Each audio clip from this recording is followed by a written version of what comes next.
আমরা অনেকেই আছি কলাটা তেমন ভক্তি করি না বা খেতে পছন্দ করি না। ছোট বড় সকলেই কলার গায়ে একটা কালো আবরণ পড়ে গেলে তো মোটেই মন চায় না। আমি আজ শেয়ার করব খুব ইজি ভাবে মাত্র 5 মিনিটের মধ্যে কলা দিয়ে তৈরি একটা পিঠার রেসিপি। আশা করছি ভালো লাগবে। আসসালামু আলাইকুম এভরিওয়ান, সবাই কেমন আছেন? আশা করছি ভালো আছেন। তাহলে আমি উপকরণগুলো দেখিয়ে দিই। প্রথমে 2টা ডিম নিয়েছিলাম, 3টা কলা আর 1 কাপ মতন চালের গুঁড়ি, আর আমার কাছে 2.5 কাপ মতন আটা লেগেছিল এর ভিতরে, তাই আটাটাও নিয়েছি।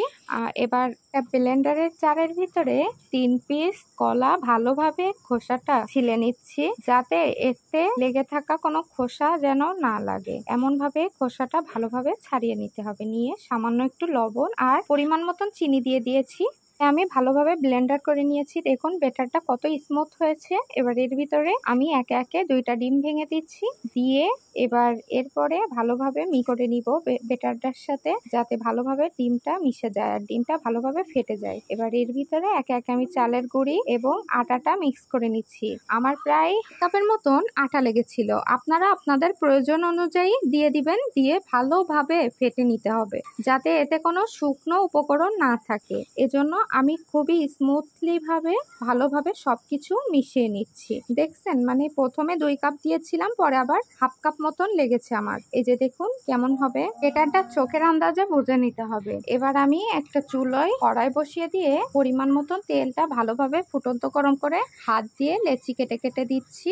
আপনারা চাইলে চামচে করেও দিতে পারেন বা একটা গ্লাসের ভিতরে করে দিতে পারেন, কিন্তু আমার কাছে হাত দিয়ে কেটে কেটে দেওয়াটাই একটু কমফোর্ট মনে হয়েছে। যেহেতু এতে কলা দেওয়া, সেহেতু এই ব্যাটারটা কেমন যেন একটা আঠালো আঠালো ভাব, যেটা সহজে কিছুর সাথে লাগলে উঠতে চায় না, এরকম একটা। আমি চামচ দিয়ে ট্রাই করেছিলাম, কিন্তু আমার হয়নি, যার কারণে আমি হাত দিয়েই দিচ্ছি। কিন্তু এই নাস্তাটা খুব ইজি ভাবে আপনারা বাসায় বানাতে পারেন এবং খুবই সামান্য কয়টা উপকরণ দিয়ে। চাইলে আমার আজকের রেসিপিটা দেখে অবশ্যই বাসায় একদিন ট্রাই করে দেখবেন। যেমন মজাদার তেমনই সুস্বাদু।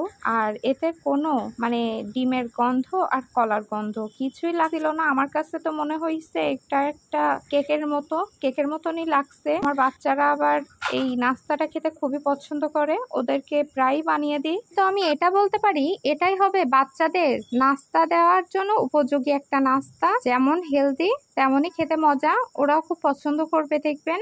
আর এটা চাইলে আপনি আপনার বাচ্চার স্কুলের টিফিন খাওয়ার জন্য দিতে পারেন। দেখুন কতটা সুন্দর হয়েছে, যেমন ক্রিস্পি তেমনই খেতে মজা। আর মাত্র 5 মিনিটেই হয়ে গেল আমার আজকের এই কলা দিয়ে ডিম দিয়ে একটা পিঠা রেসিপি। দেখুন ভিতরটা কত সুন্দর হয়েছে। আজকের মতন বিদায় নিচ্ছি, সবাই ভালো থাকবেন, সুস্থ থাকবেন। আল্লাহ হাফেজ।